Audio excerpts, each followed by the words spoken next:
Welcome to Brain Wellness, the podcast. I'm your host, Mandy NP. Each episode will bring you a new topic or interview related to brain health and wellness as part of my mission to help you on the path to a healthier, happier brain.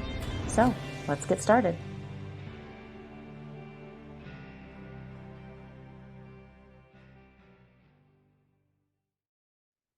Hello, everyone, and welcome back to another episode of Brain Wellness, the podcast. My guest today is Lauri Getlan-Watson. Lauri is a holistic abstract art guide specializing in the power of abstract art and neurographica art in order to unveil the unspoken truths nestled within our souls. Lauri's methodology for abstract art and neurographica art act as a conduit to access the subtle nuances of our spiritual selves, as well as provide a method for healing from trauma and relieving limiting beliefs. A teacher of 33 years with a master's degree from the Johns Hopkins University, as well as studying at MICA, the Maryland Institute College of Arts, Lauri has incorporated abstract art for both children and adults. Lauri's approach transcends the confines of traditional self-development, embracing the realms of creativity and intuition to guide you on a path of self-discovery and spiritual alignment, whether you're in order to help women navigate through personal challenges, seeking deeper spiritual insights, or striving for a purpose-driven existence. What an intro. Thanks, Lauri, for being here. Oh, thank you for having me. Yeah, we were just saying before we hit record, I've had so many different topics on the show, and it's always exciting because it's never the same thing that you hear more than one time. So I'm really excited to get into this topic today because it's something that I don't know a lot about, but I'm just excited to learn about it. So I always like to start off with learning people's backstory. What's your why? What brought you into this neurographic art? So I've always had a passion for art. I've always been involved in art in one way or the other.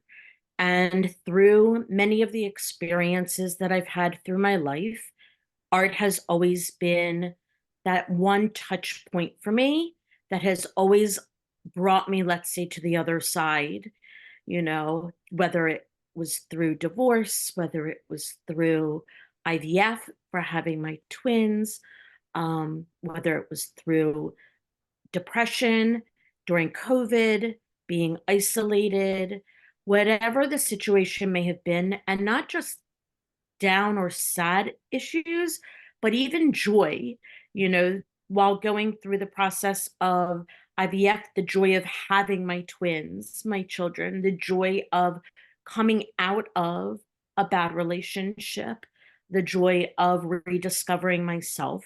Art has always been the way that I expressed myself because sometimes it's hard for people to find the right words. And even working with a therapist, and therapists are fabulous and highly recommend. But there are those of us who have a hard time articulating ourselves, right? Sometimes we are trying to express how we're feeling, but we can't find the right words, or they're read the wrong way, or our intonation is perceived as something different. You don't need any of that for art. Art allows you to express yourself from the inside out, and you don't owe anyone any explanations for it.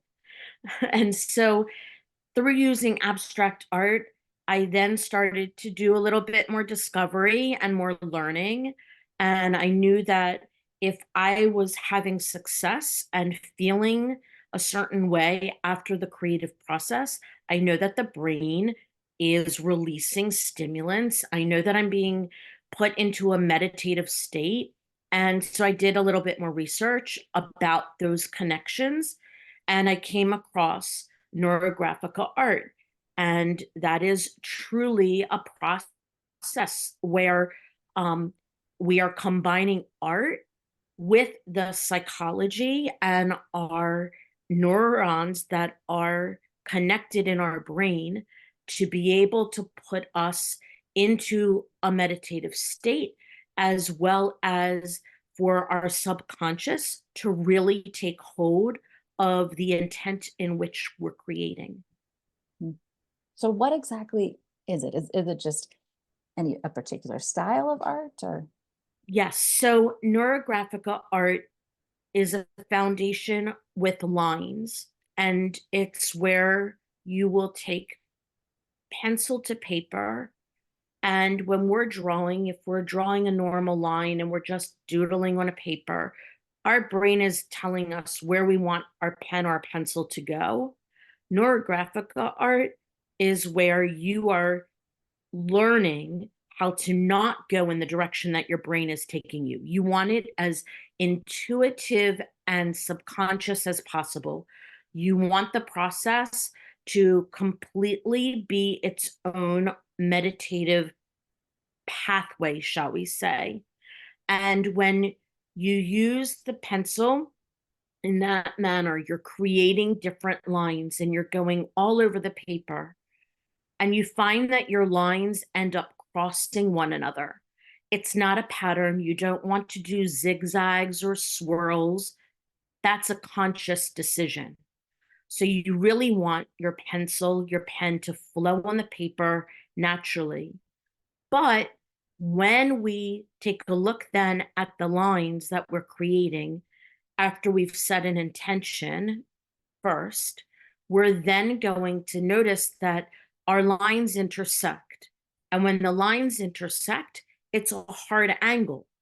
And our brain is conditioned subconsciously to think of hard angles as stopping points, right?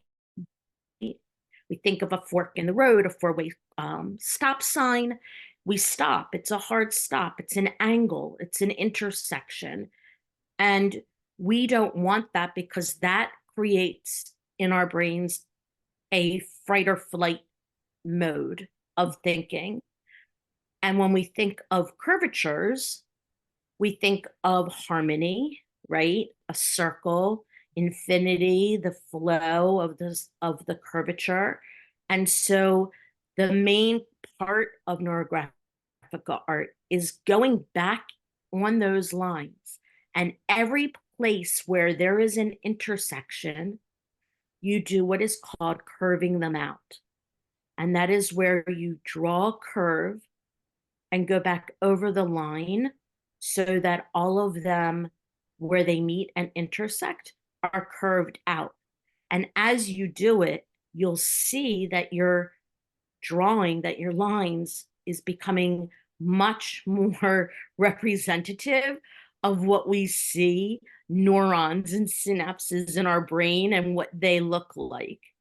And then we have cells, because once the curvatures are done on all of those intersections, you then have what are called cells that are left.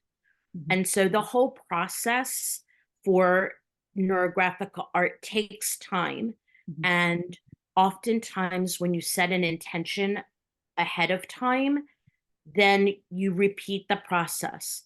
And oftentimes, you do 2 or 3 different neurographica drawings to set that intention and have it come to fruition.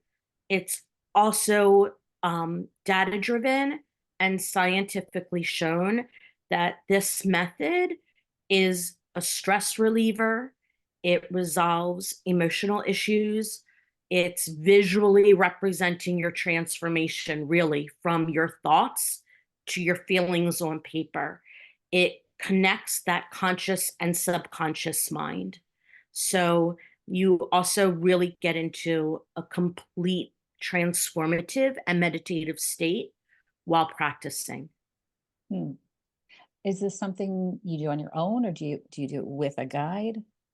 So you could do it alone. However, the process is really important. And so I highly recommend doing it with a guide. And that is one of the reasons why I use Neurographica with my abstract art as well, because it's important for me to make sure that people are really tapping in to the intent and the purpose, because there are different methods for Neurographica, call them algorithms. And so there are different algorithms depending upon what your focus is. So if you have limiting beliefs, that's a different algorithm that I would walk someone through than if they are feeling anxious or stressful about let's say, an interview for a new job, or I can never find my keys, you know. so so even something as simple as that. And I like to be able to do meditation, a guided meditation before my work as well. That always helps the people I work with become more grounded and have that intention fully set before the process begins. Mhm.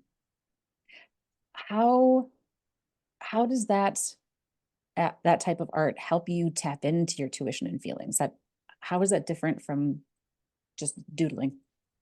So the process of doodling also incorporates a meditative state. When you're doodling, you're relaxed, right? You're not really thinking about what you're putting down. You're not going to tell yourself, oh, I am going to doodle these swirls. When you're doodling, your mind is usually often elsewhere, Mhm. and the doodling is subconscious and it's whatever's coming onto the paper. This is different because while you're creating the lines in a subconscious manner, you have an intent. Mhm. So the difference between doodling and Neurographica is intent is set with Neurographica. Doodling, there is not an intent, even though you can use doodling to relieve stress, Mhm. but it's a completely different process. The brain is working in a completely different manner. Right. So is it that intent that helps you get over that trauma that you're feeling? It is. Okay. It definitely is. Because when you have that intent set, for example, let's say you're working with the limiting belief about money, or you have trauma from childhood. What I ask those whom I work with to do is we do a writing exercise first. We list all of the things that are coming up for us and the feelings that we're having, any words that come to our mind related to the intent we're setting. So we are actually consciously making a decision for what we're putting down in words, but then the subconscious is what's taking those words into motion with the hand to paper. I like that idea a lot better than what my therapist had me doing. I had an injury last year, a brain injury, and had a lot of mood changes afterwards just because Mm. of the injury itself. And she's certified in art therapy. So she was trying to have me draw out my emotions. And I'm not a very good abstract drawer. I need a concrete thought. So I struggled to even put anything down to paper. And it sounds like this is something that maybe my brain could have done without me being stuck on that needing that idea Yes, rather than abstract. definitely. And the whole concept and component of abstract art is that anyone can do abstract art. And with what you just shared, we feel such a pressure. Mhm. Oh, I have to do it this way, or I have to draw something that way. That defeats the whole purpose for everything related to abstract art and Neurographica because it is a free flow and it's our brain not doing the thinking of taking over, but our subconscious component of our brain doing the work for us. Mhm. Don't think about it. Symbolism is important as well. And you don't have to have what society says is a symbol for, let's say, a stop sign. It does not have to look like that to everyone. The stop sign can be a different symbol, a different shape depending on how you interpret that emotion when you hear the word stop. Mhm. So part of my problem why I had trouble drawing that was because of my OCD. Have you worked with anybody that's Everything. got OCD and they need to have something match? Right. Well, this would be perfect for you. You don't have to worry about it. That's awesome. Um, so how do you connect with people? How do you do this service of neurographic art? So people can find me on social media. I am on Facebook. I have my personal Facebook page, Lauri Getlan-Watson. You can message me, private message me if you would like. I'm also on Instagram, Lauri underscore abstract underscore art. And people can reach out as well for my email, which is Lauri, Lauri, at lilies and poppies, LILIESandPOPPIES.com. That's nicknames for my twins. So Oh, very cute. I wondered where that came from as well. I'll have yeah, all of that in the show notes for people so they can thank you. access it without, while they're driving and listening, they don't have to try to write it down. Yes, no, please don't. Yeah. So do you do something kind of like what we're doing right now, like do a Zoom with them or so you can I work with anybody offer, anywhere? yes, I can, because of technology, I can work globally with people. I offer workshops online. I've also done workshops at retreats. So if you're a coach and you think that this would be a wonderful addition, I think it would, to anyone in the holistic community, I'm willing to travel. And I also work with one-on-one clients. So if you think that this is something you would be interested in, please feel free to reach out and we can set up. I always offer a free 20-minute consultation call for anyone. Nice, nice. Do you find it easier to work with people individually or in those workshops? I think it really depends on who you are and what you're most comfortable with. I just did a workshop online for a group of people. We just had yesterday was the spring equinox, right? And it's really interesting. We always set those New Year's intentions and our resolutions, but we're setting those in the dead of winter. Like, who wants to set renewal things in the dead of winter and it's freezing out, right? So, spring equinox is a perfect opportunity for that. And I just did an online workshop for a large group of people on creating an abstract art neurographica vision board, all based on symbolism. That's cool. So how is that different from something they would draw if they were working on trauma? So the vision board is setting intention with what their desires are. When you're dealing with trauma, we usually aren't talking about desire except for the desire of relief from that trauma, Mhm. right? So the vision board incorporated shapes and symbols that represented the objects and items or thoughts and things that people wanted to have come to fruition for them. And again, just like the example of the stop sign, we did a circle in the center of our paper to represent ourselves. We did a repetitive pattern on that circle for the energy to flow through. And then we put down different shapes that represented different objects. So one of the people in the workshop wanted to uh, have a car. And so we talked about get rid of the handles, get rid of the antenna. What do you see? And to them, it was an oval. So Mhm. they drew an oval.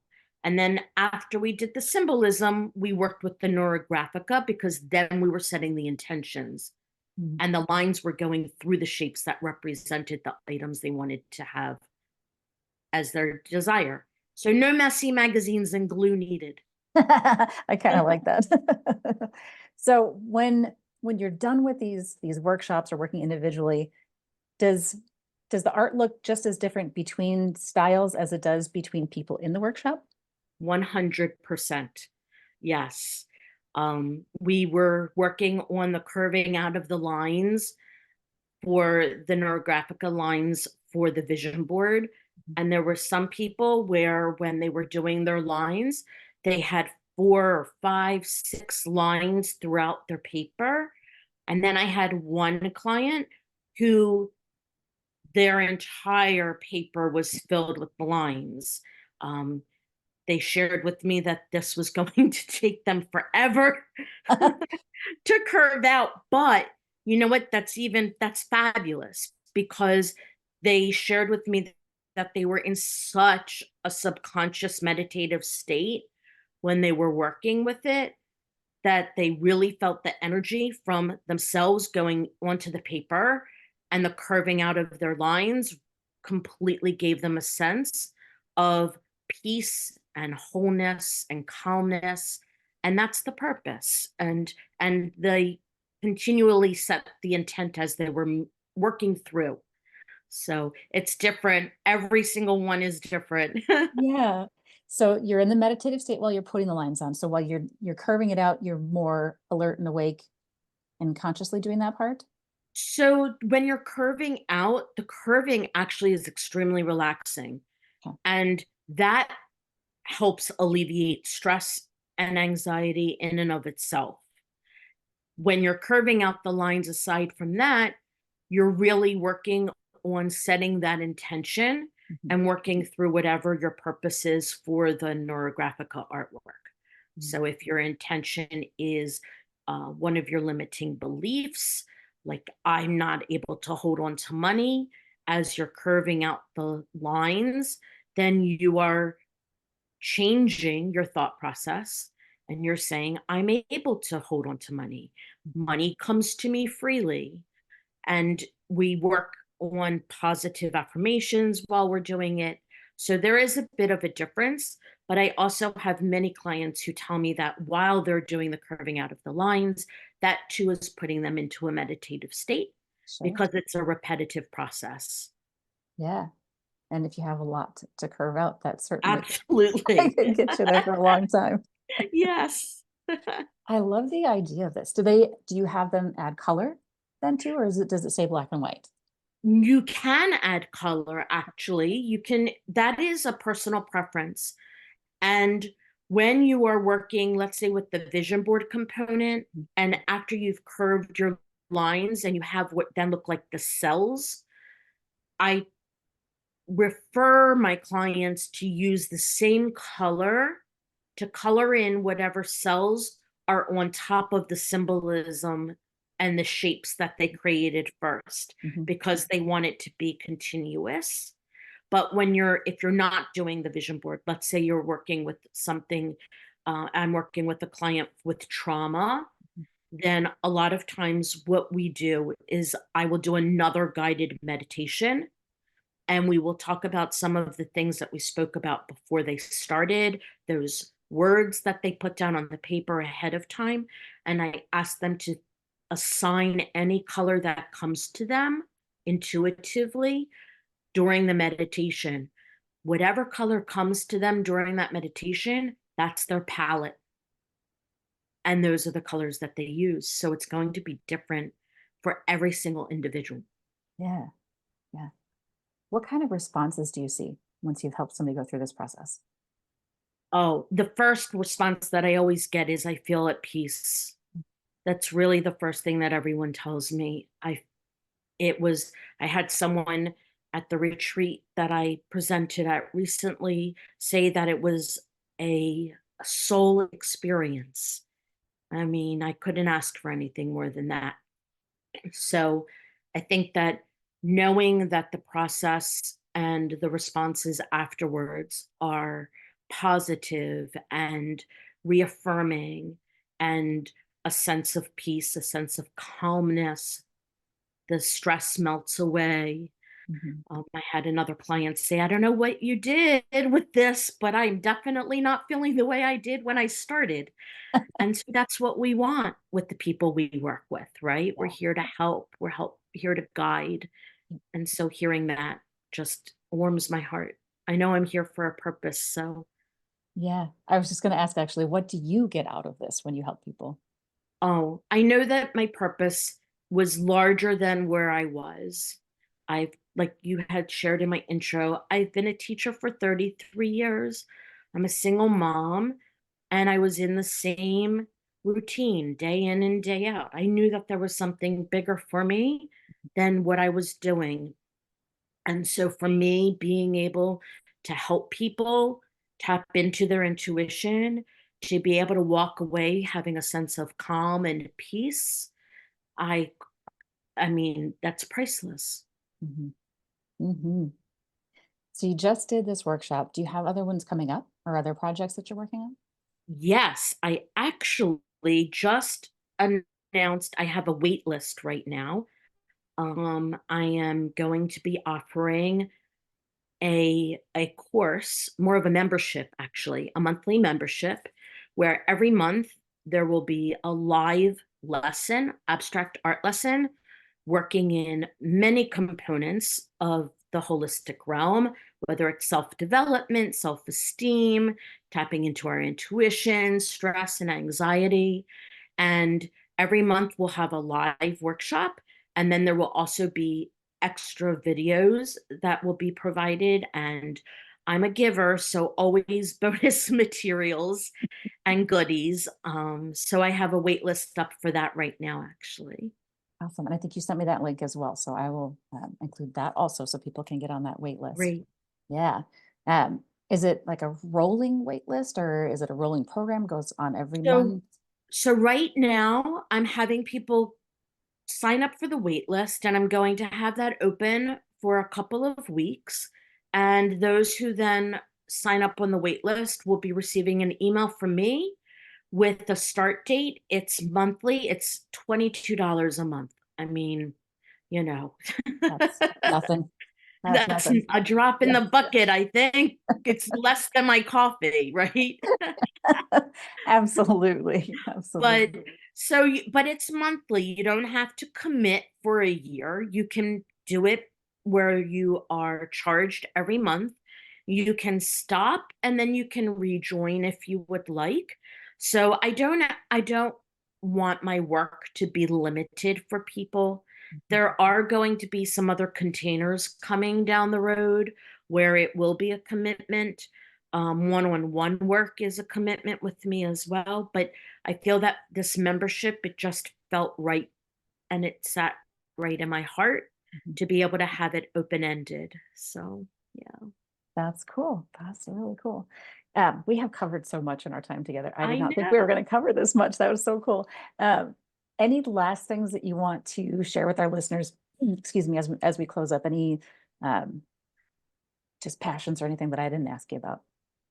I just want to share that there are other methods out there, and take a risk. You don't know what might speak to you.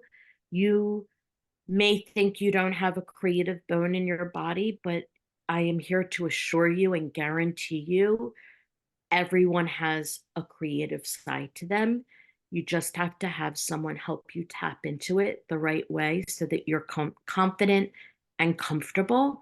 And that's what I'm here to help with. Mhm. We can all be artists in our own ways. We all can. We are. We paint our lives daily, right? We do every day. We wake up and paint a new one. So I love that. Thank you so much, Lori. It has been so much fun talking to you today. Oh, my pleasure. Thank you, Mandy. I appreciate the time. Yeah. Thanks for tuning in to this episode of Brain Wellness, the podcast. If you enjoyed this episode, I encourage you to subscribe, like, and share this with others to help me continue on with my mission to help people live healthier, happier lives. Go to www.brainwellnesssolutions.com to see what I'm up to and get links to all the social medias there. See you next time.